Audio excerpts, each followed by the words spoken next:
I just collected images of Columba. He's also known as Colin Keeler. That's the Gaelic way of saying his name.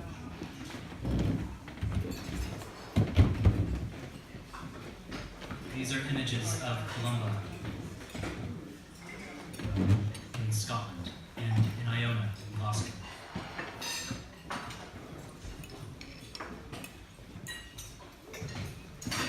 So, here's a little visual animation of my travels. So I went from Eureka to San Francisco, and I stopped at the Icon store along the way. Traveled to Heathrow, and then from Heathrow to Glasgow. And this is a little silly, but it's appropriate since we're all eating. Let's see if this works.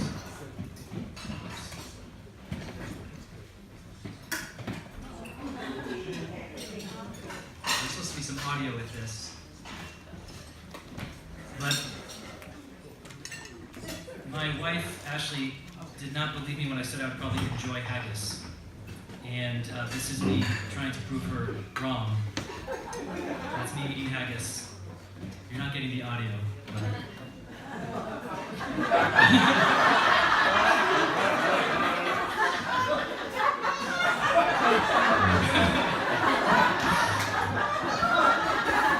First and last time.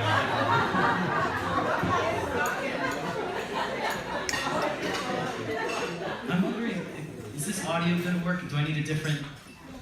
I don't need it for that, but I want to show some other audio here.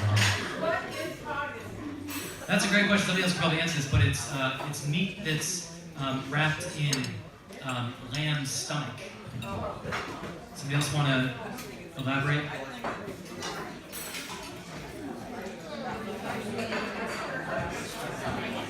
Do the trick.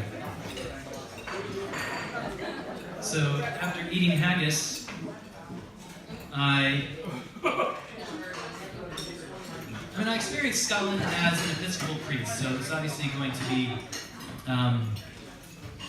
skewed and biased towards, especially churches. I spent a lot of time visiting churches, and even if you're not a churchgoer, when you go to Europe, you want to visit these beautiful churches. But I was very interested in the Scottish Episcopal Church, so on my first day there, I visited the cathedral in Glasgow, the Scottish Episcopal Cathedral, and it's called St. Mary's. And they don't have deans there, they have what are called provosts. And I met the provost, Father Kelvin, and I found out later that he's actually quite famous and quite controversial. He's sort of on the cutting edge of justice issues and inclusivity. He's got this wonderful blog called What's in Kelvin's Head. He's on the cutting edge of same-sex blessings, as well as interfaith partnership, especially with Muslims. During the Epiphany season, he actually did a service with some Muslims, and they actually read from the Quran, and that obviously upset several people. But it's wonderful to meet him. They had a Thursday midweek Eucharist, and I was definitely by far the youngest one there. I think they thought I was in the wrong place. No, I'm an Episcopal priest. I want to worship with you. And what was really funny is just the humanity. It was very endearing. It reminds me of our own and my own humanity in the midst of beautiful, grandiose liturgy. How many Scottish Episcopalians does it take to light a Paschal candle? This was Easter Thursday, so they were lighting their Paschal candle. The first guy tried. He couldn't quite get the wick, so they got a stool. Still couldn't get it, so they had to bring it down, and it took them about 15 minutes to light this Paschal candle. It took 5 of them, and I just found that very endearing. They had a sense of humor about it. They were okay with me taking pictures of them too. That's right. Yes. Yeah. Right. Our pillars. So I want to just give a brief history of the Scottish Episcopal Church. I shared a little bit about this a couple Sundays ago. But the Scottish Episcopal Church traces their roots to the Irish missionary to Scotland, St. Columba, whose feast day is today. After the Reformation in the 16th century, the church in Scotland fluctuated for decades, kind of based on whoever was in power between the Episcopal and Presbyterian structure of doing church. And the main difference there is that one structure has bishops and the other one doesn't. And a lot of people really didn't like bishops. And in 1689, the Presbyterians won the day, the anti-episcopal, the anti-bishop Christians. Scotland's Glorious Revolution, which is sort of like their Independence Day, was, I believe, does anybody know their Scottish history very well? I think it was 1688. I think it was 1688, and in 1689, the national church, they decided what's going to be our national church. It's going to be Presbyterian. We're going to get rid of bishops. But then what do we do with all these people who like the bishops or who like the Episcopal liturgy? Well, they formed an independent church called the Scottish Episcopal Church in 1689. And the Scottish Episcopal Church is made up of 90,000 members and is a province of the Anglican Communion. So this is kind of also a little introduction to Anglican Communion and Anglicanism. Does anybody know how many Episcopalians there are? I think it was 36. 10 million? 36. Interesting. Yeah, you recently just took a catechesis class. 36 million is a good guess, but you're overbidding a little bit. It would be nice if you were a little more. Still, unfortunately, a little less than that. A lot less. 10. About 2 million. 2 million Episcopalians. That's not that much. And Episcopalians are mostly in the United States, but they're also, our biggest diocese is 80. The Anglican Communion, however, how many Anglicans are there in the world? Yes? 36 million. That's a lot closer. More than that, though. More. 1 billion, no. 80 million. 80 million Anglicans in the world. Which is the third largest global Christian communion after Catholic and Eastern Orthodox. So Scottish Episcopal Church is a province in the Anglican Communion. Oh yeah, John. Now actually we're recording this for Laura Rose. So you can all say, hi Laura Rose. The Scottish Episcopal Church is a province in the global Anglican Communion, just like TEC. You guys remember TEC? What is TEC? The Episcopal Church. And we, as Episcopalians, are indebted to the Scottish Episcopal Church. We would not have bishops. We would not be Episcopalians if we were not from the Scottish Episcopal Church. Because in 1784, the Scottish Episcopal bishops in Aberdeen consecrated the first bishop of TEC. Now they did that because they weren't able to get consecrated in England. This was after the War for Independence, so they were breaking off from England, and they would refuse to make any vows to submit to the monarchy. And that's one of the vows in the bishop's consecration. And the Scottish Episcopalians said, we don't have those in our vows. We certainly don't bow to that monarchy. So come over here and we'll consecrate you. So we have bishops because our first bishop was ordained by 3 bishops in Aberdeen, Scottish Episcopal bishops. And this is a mural that of that consecration of the first bishop of TEC.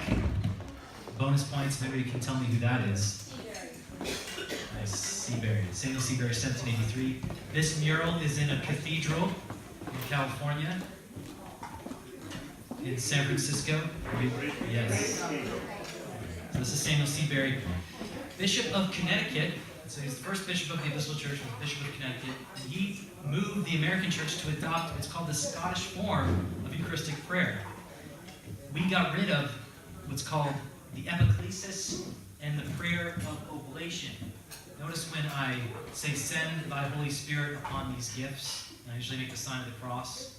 And I say, sanctify us, and we cross ourselves. That's the prayer of epiclesis and the prayer of oblation. That was not in our prayer book prior to St. Seabury, who got it from the Scottish Episcopal prayer book. So we have this Celtic spirituality within our liturgy. We are indebted to the Celtic Christians for that really central part of our Eucharistic prayer. So when I was there at the Thursday Eucharist, the person presiding was this woman, Sister Helena Barrett. She's an Anglican nun. She was familiar with the Community of the Transfiguration.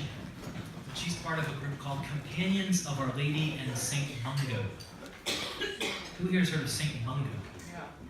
Yeah? Did I? Okay, I do talk about saints a lot. Saint Mungo. Saint Mungo is the patron saint and founder of Glasgow. In 518, people love telling me about Saint Mungo in Glasgow. Whenever I would go to a cathedral, they talk to me about Saint Mungo. So I learned some stories. In 518, a Scottish princess named Geneva was ostracized for being found pregnant while unmarried. And so she was punished, sort of like the peregrinatio that I was talking about, right? Where you're sent off into the ocean without a paddle. And she was sent off a boat, probably a coracle, like Columba, and just sent out while pregnant with no food. Up a particular creek without a paddle. Probably, it might have roots in that.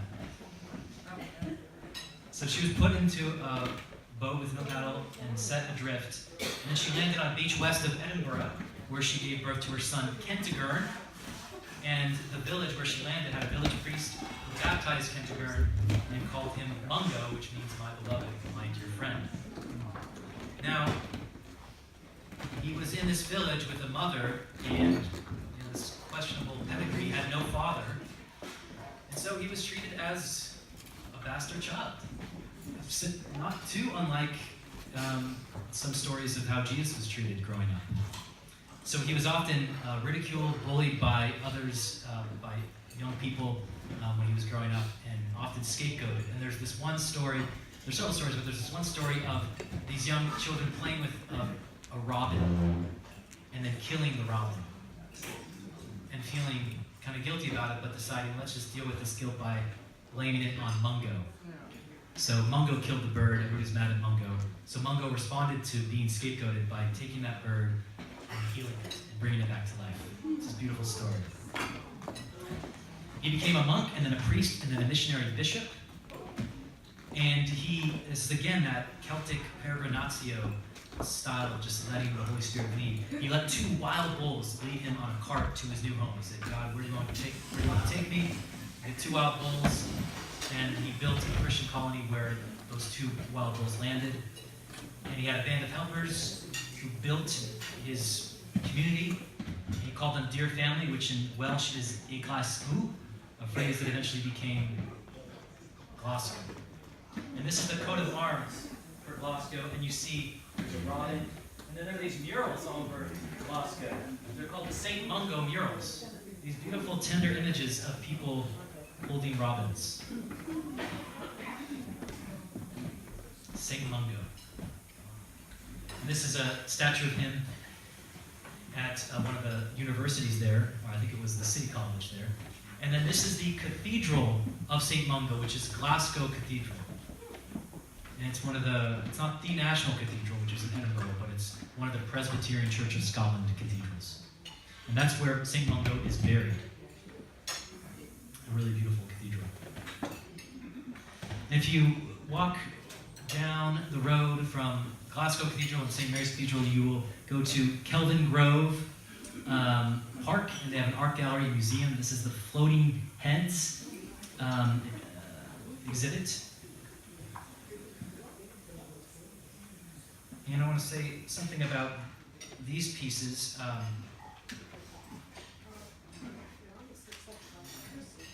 This is the head. What's that? It looks almost like one of Grant Lucy's works, and then the other is flopping it off. So this is the head here on my right is the head of the Saxon goddess of spring, Easter. I think I've showed this before. we get our name Easter from actually the Saxon pantheon. And the artist composed the head of polished brass and mostly round shapes to represent the glow of the sun in the midst of the gloom of winter. And then does anybody recognize this artist or this painting? Salvador Dali. Yes, it's one of the most famous Dali paintings. Yes. You know the name of it? This would be tricky. Oh, I can't remember. It's called Christ of St. John of the Cross. St. John of the Cross was a Spanish medieval mystic. Really beautiful to see it in person. And he was influenced by nuclear mysticism. So he actually grew up in the church, then left the church and came back to the church by studying nuclear physics. He felt that the discovery of the atomic nature of the universe proved the existence of God. And he saw himself as the first artist to paint pictures that would combine science with religious belief, and he called this nuclear mysticism. And he was influenced by this other image painting. It's one of the most famous paintings of the crucifix. Grunewald, am I saying that right? In France. He's influenced by it like most people are. Everybody after Grunewald was somewhat influenced by this.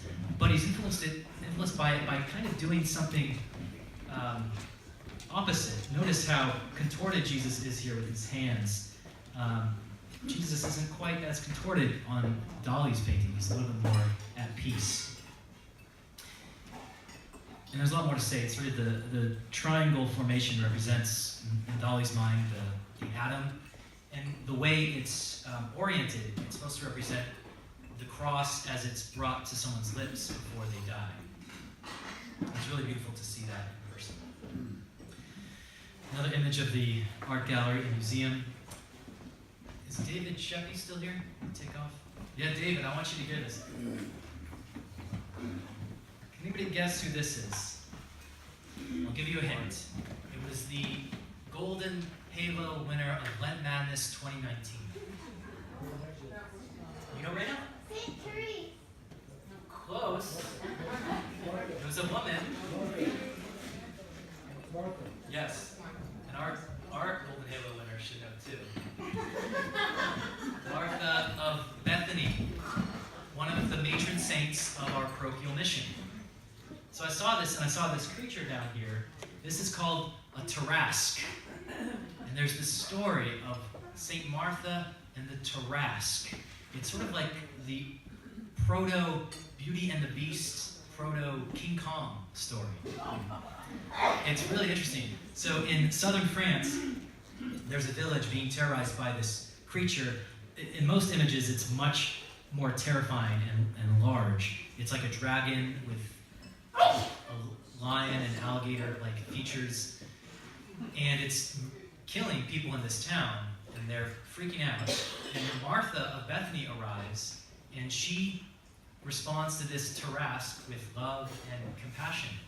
And just like St. Columba, who tames the Loch Ness monster that was killing people, she was able to approach this Tarasque with love and tame the Tarasque. Also, like St. Francis and the Wolf of Gubio, saints have this power to approach terrifying monsters and kind of see through their violent exterior and see underneath is a creature that is deeply vulnerable and in desperate need of love. And she gave that love to the Tarasque, and she tamed the Tarasque. Tragically, people saw her with the Tarasque, and they killed the Tarasque. And she was very upset. She said, "How dare you do that? That's why this creature is acting out, because it was defending itself from your fear and your violence." The people repented. They felt bad about that, so they ended up naming their town, their city, after the Tarasque, which is Tarascon. Francis, do you know anything more about this? Do you know the town of Tarascon? Well, it's a tiny town in southern France, and they have this Tarasque festival every year. So Saints Martha and Mary, we should go on a pilgrimage to Tarascon sometime, because they celebrate Saint Martha and Bethany.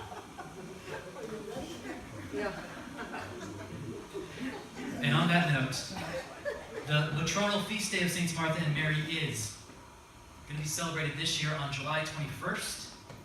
I will be going to Saints Martha and Mary. I will probably talk about the Tarasque a bit, and Nancy Streifert will be here on July 21st. But you're welcome to come to Trinidad as well. And I recorded this for Mary. Let's see. Oh. They had this organ recital. Thank you. Oh.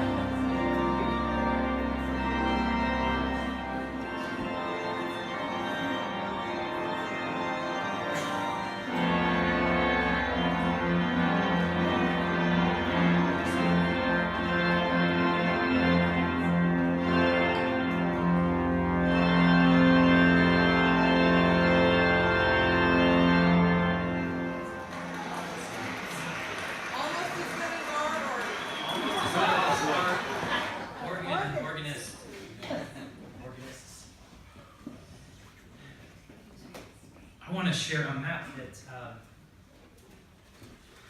you pass this around. This is a map that was given to me by Peach Bond, one of our ushers today. Is she here? There you are. If you want to just take a look, this is a map of Celtic Europe. In case you can't see this, but this is the UK. There's Glasgow, and what I did after Glasgow was take a bus to town of Oban.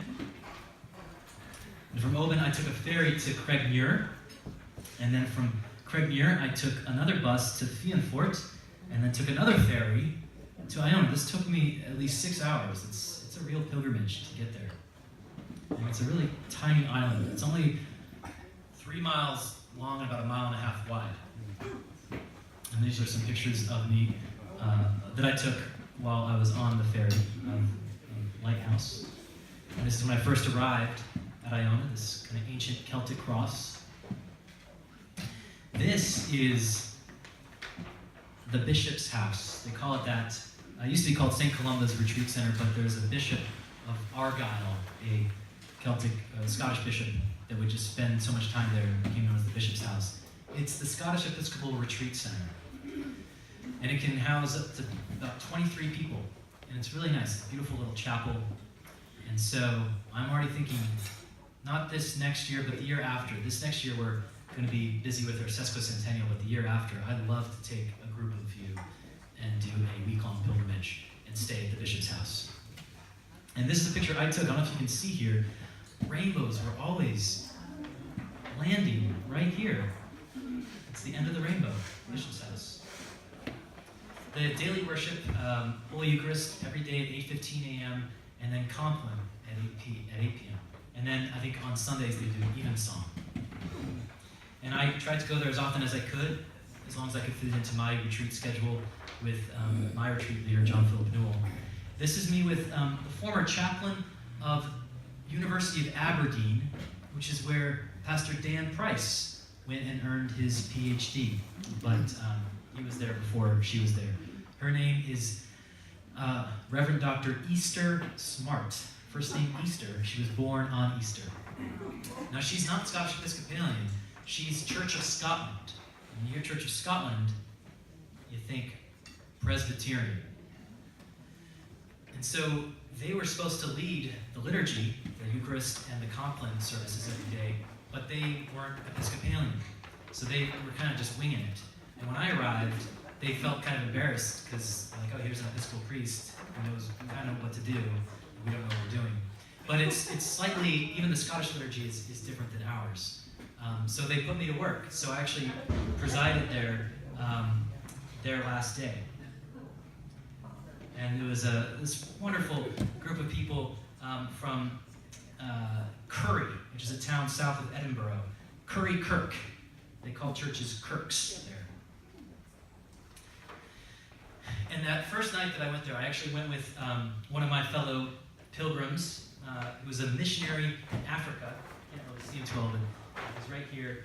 I convinced him to join me for Compline. And then this church, this community, invited us to join them for singing afterwards. And they served us wine, and it was really wonderful. And I recorded them singing this Scottish folk tune.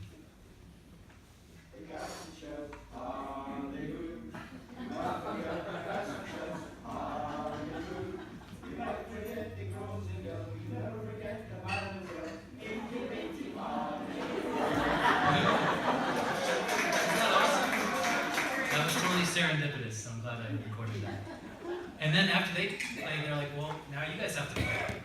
And I said, well, yeah, I need a guitar. And I played some Leonard Cohen. I sang Hallelujah to them, and they loved it. And I sang this kind of obscure Leonard Cohen song that one woman knew quite well, so we kind of gave a duet. It was really beautiful. So this is the actual pilgrimage group. So John Philip Newell, Church of Scotland minister, who's written a lot on Celtic spirituality, probably about 20 books on Celtic Christianity. I was given a scholarship, and this is the table of the scholarship recipients. The person across from me there is a minister in the, I want to say, Disciples of Christ Church, and she's also got a PhD. She's in Oregon. The guy next to her is a missionary in Africa, in Kenya, and these other two in the front are pastors. And then John Philip Newell, is that guy right there? He's always wearing scarves. And we had a daily schedule of silent prayer in one of the kind of ancient chapels in the Abbey called Michael Chapel, or St. Michael Chapel. Then we'd have breakfast, and I would always try to squeeze in the Eucharist at the bishop's house in between these two times. And then we'd have a morning teaching session.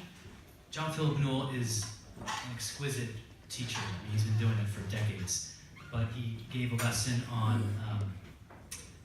the first day he gave a lesson on Pelagius, those who were part of the Celtic Christian group here during Lent you guys remember I was talking about Pelagius. And Irenaeus, who was a student of Polycarp, who was a student of St. John the Evangelist. And then he had this whole class on St. Bridget. And I remember when I got back, I was kind of high on St. Bridget. And I still am. But he gave this brilliant lecture or discussion on Bridget. And then he talked about a Scottish dissident theologian that he wrote his dissertation on named Alexander John Scott, who inspired George MacDonald, a Celtic novelist, who inspired C.S. Lewis, who C.S. Lewis said George MacDonald baptized his imagination. So, and Tolkien and Lewis are indebted to George MacDonald, who is indebted to Alexander John Scott. And then the last day he talked about George MacLeod, who is the founder of the modern day Iona community. And then we'd do a spiritual practice and some sharing, and we'd have lunch. And then most of the afternoons were free, which was wonderful. We'd just go hiking or walk through the Abbey. They have this wonderful audio tour that you can take through the Abbey and the ruins of the nunnery and the several different chapels and the graveyards. And then we'd have sacred ritual in Oran Chapel. This is Oran Chapel here. St. Oran was a cousin of Columba, and we would gather there for ritual. And this was the first night, the first evening. I was so cold. I was so surprised we were able to survive. Because it would get really nice. It would get days like this, but then, I mean, it's actually quite similar to when we were young, because it would get extremely cold. And we were right at the beach, and we gathered objects from the ocean and formed them in this St. John cross, which is the cross with the circle around it, which is likely connected to the Celtic cross. And the earliest Celtic cross that we know of is on Iona. That's the first Celtic cross. Now let me just say this. Some scholars, I learned this when I was at GTU, that scholars were saying, well, the cross was never really a symbol of Christianity until 10th or 11th century. And I was initially surprised by that, and in some ways that's very true. The exception to that is the Celtic Christians. Columba was always using the sign of the cross. And he said, before you eat anything, before you do anything, always bless it with the sign of the cross. And that's how he tamed the Loch Ness Monster. He just said, back off, and gave him the sign of the cross. And he backed off. So the cross is very important for the Celtic Christians, but the cross is also associated with the circle. It's sort of this integration of creation and salvation. So here's a map of Iona. You can't see it too well. But one of the days on Wednesday, and this is something that a tradition that I believe John Philip Newell instituted when he was the warden of the Abbey. Every Wednesday, he would lead a pilgrimage basically across the whole island. So we began at the ruins of the nunnery. So that's the ruins of the nunnery. The nunnery is right here. This is really where you arrive on the ferry. And then we hiked, as I mentioned in the sermon, to St. Columba's Bay. This is a wonderful picture of John Philip Newell with St. Columba's Bay right behind him. And that's where he guided us in the ritual. And then we walked, so here's St. Columba's Bay. And it's actually a golf course. Behind you. There's a golf course, and they have something called the Iona Open every year. And the winner is the one with the most points, they say, which is not really golf. We walked along the golf course, full of sheep and sheep droppings at the time. And we walked all the way to ruins of the hermit cell, and then to the peak, the highest peak of Iona, which is called Duni, and that's where St. Bridget's Well is, also known as the Well of Eternal Youth. And there were also a bunch of sheep and sheep droppings around there, but John Philip Newell drank of the water. He says he drinks of the water all the time. So I drank of the water, and I'm glad I did not get sick. It was really wonderful and refreshing. And the ritual there is actually to place that sacred water on the parts of your body that represent your five senses. So you place the water on your ears and your nose and your eyes and your mouth, and you touch it. It's really a beautiful sacred space. And you can sense it. I think you would all sense it while there. People, kind of the New Agey pagans refer to it as a certainly, yes. The Christians, George MacLeod calls it a thin space, but like a vortex. People talk about like Mount Shasta as this vortex of energy. And that's why I said that it's a hub for ecumenical and interfaith Celtic spirituality. They have a lot of people who aren't Christian who are drawn to the spiritual power of this island. And then we returned to the Abbey. And this is a replica of the St. John cross, which is the oldest Celtic cross that we know of. And they have the original one in a museum on Iona. This is the Abbey, where we would have worship 9 a.m. and 9 p.m. They would always have worship at the Abbey, the Iona community. Now this image is in the cloisters, which is right next to the Abbey. Right, it's not an image, it is an image, but it's a sculpture. And it's really fascinating. It was designed by a French Jewish artist named Jacques Lipschitz, and he was commissioned to make this for the National Cathedral. You guys know the National Cathedral is the Episcopal Cathedral in Washington, D.C.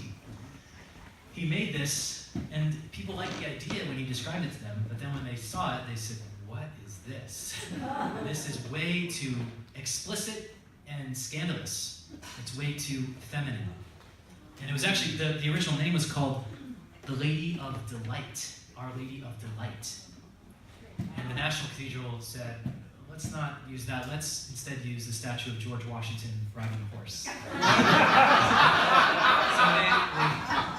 they didn't know what to do with this. And George MacLeod in 1938, as he was rebuilding the community, said, we would love to take it, he said something like, we would love to take the lady as long as it comes with a dowry. And they really wanted to have a home for this, so they actually gave money to the Iona community while giving this to them.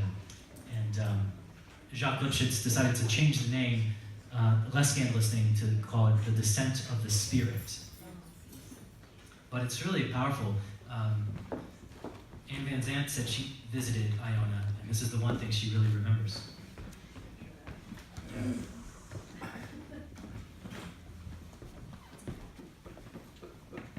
So this is, again, St. Columba's Bay. There's this beautiful labyrinth made out of stones from the bay.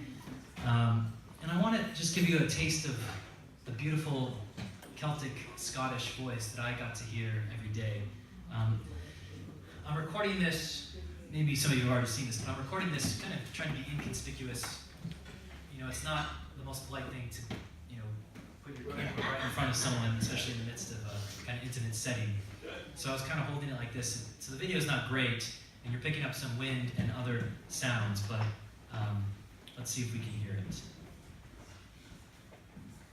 Oh, the problem is, guess what? You get to see. That might be our new logo. Okay, the one issue is that I'm dependent on Wi-Fi. So Wi-Fi in the TV?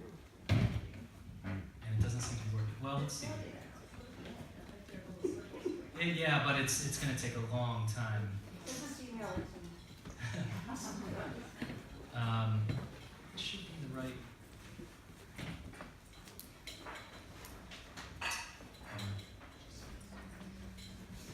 Well, we need to invest in a good, a stronger Wi-Fi system here. You can have You know, barely. Oh, I'm sorry. I really want to show you these videos. What's The network is 331A93.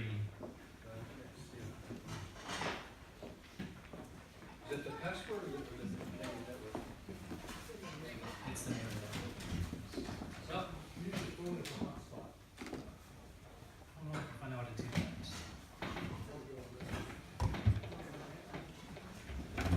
Well, maybe I can figure it out. This is, I'll show you these images. This is the island of Staffa, which is a few, well, about an hour north on a ferry boat of Iona. And it's these amazing volcanic formations. It looks like these giants taken these grass stones and decided to make some crazy abstract art. This is one of the formations. It's connected with what's called the Giant's Causeway in Ireland, which is about 60 miles south, but underneath it's connected. So this video will work because I downloaded this. I should just download it. It's very short. So you can actually walk along the railing here. And then these beautiful puffins on this island. And they'll come right up to you. And we got some, yes, like that, exactly. Yes, puffins on Staffa. They'll come inches close to you. You're not expecting food. They just, if you're quiet and gentle, they're used to people who are quiet and gentle being there, so they'll come right up to you so you can get these great photos. Lots of cats on here. And I really want to show this to you. And I have a link to this on the, oh, maybe it is loading. It's going to take a long time though. You want to try and hook up to my hotspot that I just made? Sure, well I find it, They should be there. I see your antenna. oh yeah? Do you have the Hook up to password? that. The Wi-Fi is For the password. Wi-Fi for Dan. All lowercase. I hope that That's helps you. amazing. You might have to refresh. Oh, what a savior you are. Let's see if this will work. Oh wait. Maybe it needs to be closer. This is my first time trying. Have any of you guys seen these videos? Yes. Some of you have. The ones from the email? Yeah, Yeah, I've watched it about 4 times. good. Thank you. Yeah, I had to accept your.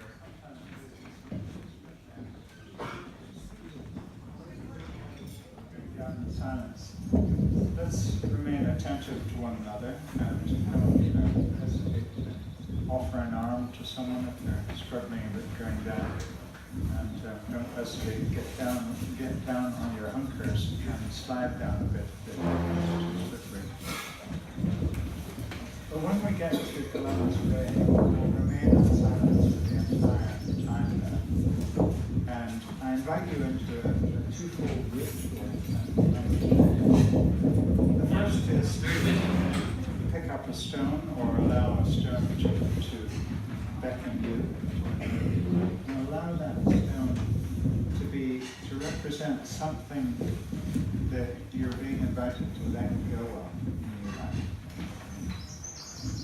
This may be some regret. Maybe something that you've already sought for forgiveness for, you've not let go of, so it continues to haunt you. And we have the practice here of casting that stone into the sea of God's forgetfulness. There may be some addiction.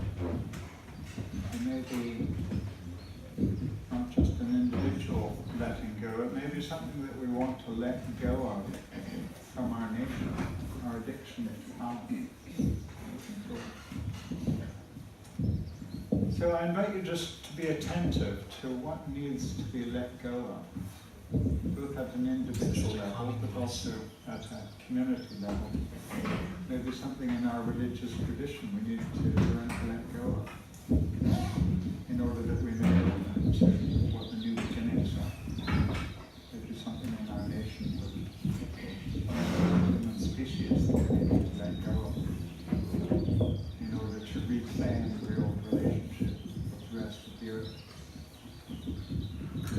So that stone can be cast into the sea as a symbol of our desire to let it go, so that we may be free for the new beginning. The second stone I invite you to pick up, allow that to represent some yearning, new beginning that is within you and that you're conscious of. It may in fact reflect some corporate yearning for your nation or for your community or your family. And keep that stone with you.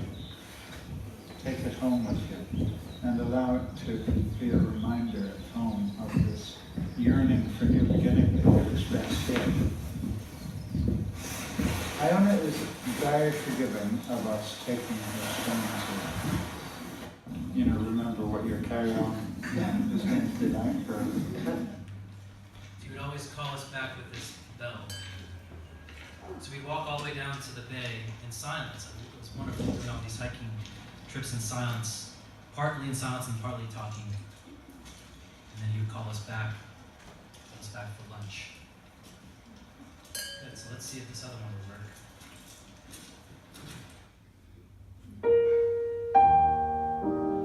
So this is Chopin's Nocturne in E flat.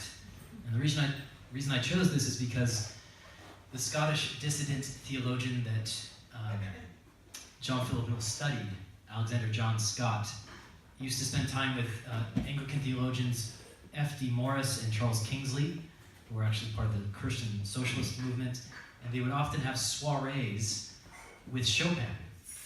And during this lesson that John Philip Newell was leading us in, he invited us to listen to this particular piece while just looking out at Iona and the water. And so I use this to make a montage of images.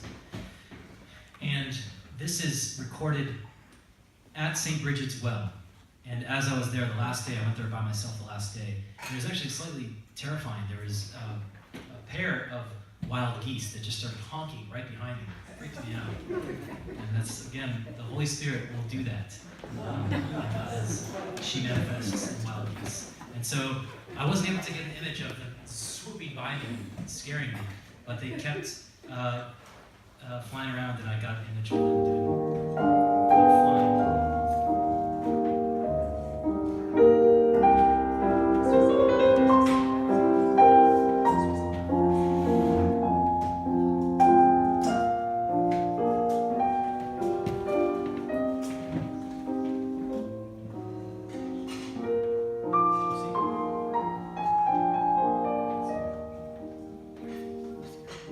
Beautiful water. It's like the Mediterranean. It's so blue.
because that gives you an idea of the beauty of Iona. Let me, Here I am. I want to show this, I want to end with that, but before I do that, quickly share my trip back. This is Oban. This is St. Columba's Cathedral, a Catholic cathedral where I worshipped on Saturday night. And then the next day, the third Sunday of Easter, when you guys had Father David Orrin here, I was worshiping at St. John the Divine, or St. John the Divine, I think I got that wrong, in Oban, the Scottish Episcopal Cathedral. This beautiful sculpture of the eagle, which is the sign of St. John the Evangelist. And I had some whiskey from Oban. So those are some of the things I did. I had some wonderful food, visited churches, and tried to experience some of the whiskey. There's a wonderful distillery in Oban. And then Tobermory is a town north on the Isle of Mull. I spent some time on Mull, and there's some whiskey from Tobermory. There's also an Iona whiskey.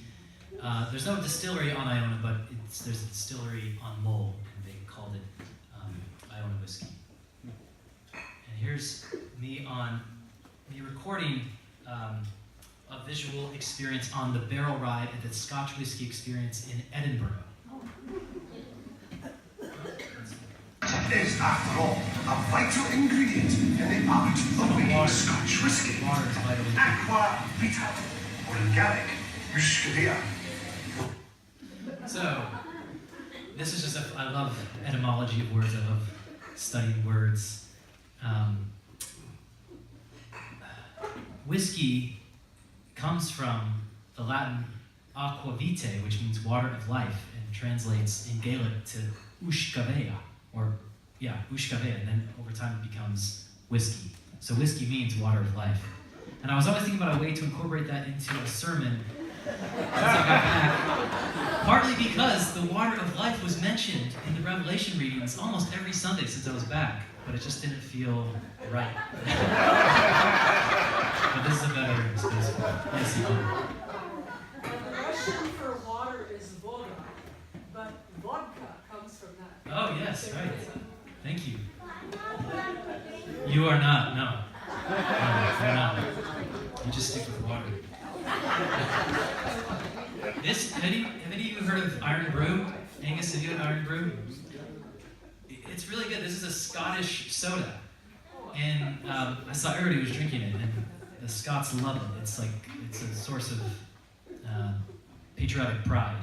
And for me, it kind of tastes like Bazooka Joe bubblegum. But it's really good. That sounds good to me. I finally tried it on my last day at the airport.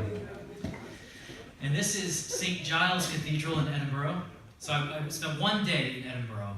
My last day there. I'm so glad I did, because Edinburgh is just magnificent. Fabulous. It's fabulous. Spend more than one day. I know, I should have spent weeks there. This is what's also called the High Kirk. This is Church of Scotland, so it's Presbyterian, but it's so beautiful, it's kind of surprising. I'm not trying to disrespect Presbyterians, but it's surprising that it's Presbyterian, because it's this wonderful delight in just beauty, pure beauty, whereas Presbyterians tend to be a little bit more restrained and austere. But this is their one exception. They really kind of went all out with the beauty of St. Giles Cathedral. Jerry Gray Redenberg, priest who was at St. Francis Fortuna, she says this was a source of healing for her, this cathedral. It's really amazing. This is the organ in St. Giles. This is the stained glass against the wall. And this is a wonderful image. I've used this in teaching. This is Paul preaching at the Areopagus. It's the story of Paul going to the Greeks, where they have this, a shrine to an unknown God. And he says, I'm going to tell you who that God is. That's Jesus Christ. And people were convinced. And this is an image I've used many times, and it was wonderful to actually see it in person at St. Giles in Edinburgh. And they have services there all throughout the week, in the middle of the day. They're not Eucharists. They're little brief liturgies of the Word, little scripture readings, and then reflection, a little homily. I felt bad because he was preaching, and people were coming in and doing their own kind of self-guided tours. And they were very clear, like, you know, when we're worshiping, please be respectful and quiet. But people really were not. But I admired him for just pulling through. John Philip Newell, who led my retreat, used to be an associate priest at St. Giles Cathedral.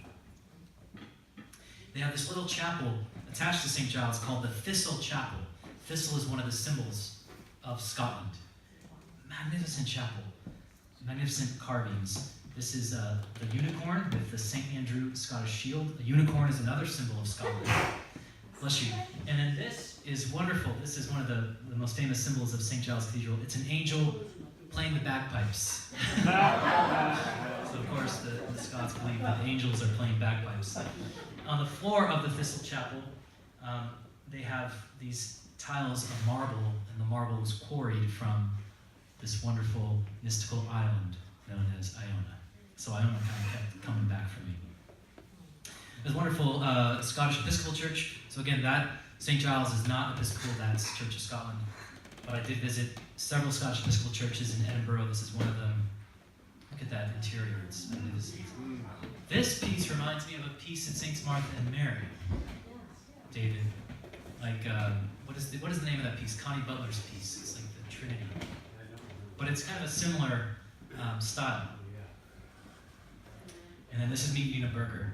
The burgers, so I did like the burgers, didn't like the haggis, but the burgers taste different. Even, I don't usually go to McDonald's, but I do like to go to McDonald's when I'm in a different country because they change the food to make it more contextual. I love Scottish burgers. They're much more peppery and kind of hearty. We ate at a McDonald's, only the chairs were mushrooms. Oh, wow. They were stools, and I can't remember now what the tables were, but somebody asked us, well, where did you go eat? We said McDonald's. And they said, well, was it exciting? And we said, yeah, we sat on mushrooms, toast Yes. to eat. Honestly, Yeah. going to eat at McDonald's in other countries is kind of exciting. Yeah. McDonald's in Israel, yeah, it's worth doing. So I'm just going to end with this. Some of you have already seen this, but you can tell I'm so in love with Iona. And was just walking around the beach and was kind of thinking about you guys, honestly, and thought I'm going to send a little greeting and blessing to all of you. Here I am on the shores of the island of Iona, where St. Columba arrived in 563 AD. This island was already the holy island for the pre-Christian inhabitants, pre-Christian Celts, the Druids. They sensed the holiness of this island. They sensed that this island was a sort of icon of God, like the face is an icon of the body or the person. On this island, as I try to be present to my senses, hearing the wind, tasting the water, seeing the colors, which we call the wombs of light,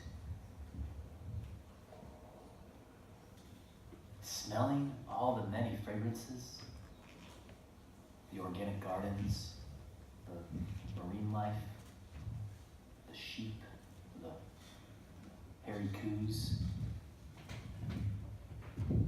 and touching these billion-year-old stones. When I do that, I feel like that's God touching me and releasing His fragrance and His colors. I feel like this is the body of God. As Sally McFaig says, the earth is God's body. Maybe this is more the icon of the body.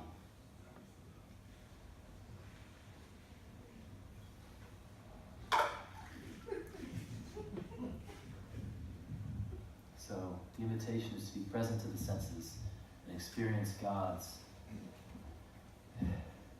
intimacy, to divine intimacy by being present to our senses, knowing that what we are receiving in our senses is God.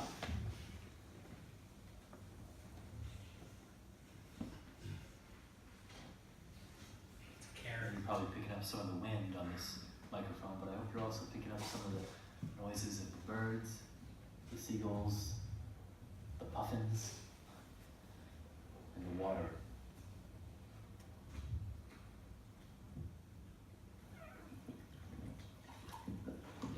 Deep peace of the running waves to you, deep peace of the flowing air to you,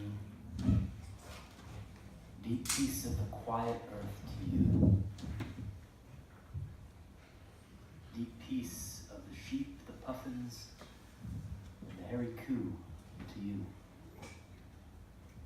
deep peace of Iona, deep peace that passes all understanding to you.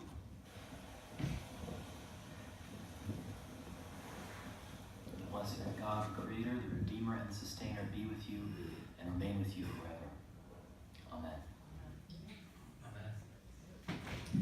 I want to say this one final comment that was so powerful for me was that Celtic Christianity, Celtic spirituality invites me to be more present to creation and to my body. And it was fascinating because this tradition had always been abstract to me. This abstract tradition that was inviting me to be present to my body remained abstract to me.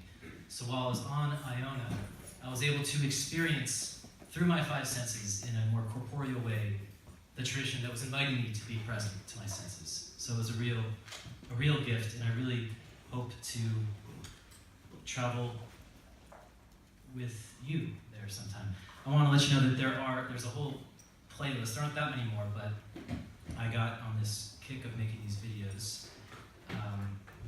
There's the stone ritual, there's an Iona stone meditation, and then this one, I'm not going to play this for you, but you can watch this. This is me talking about St. Bridget. Well of St. Bridget, also known as the well of eternal youth. So I'm getting really into it. That's what I think. Part of me wants to be like Rick Steves, I guess. So let's start planning for April 2021. Thank you so much. I appreciate you.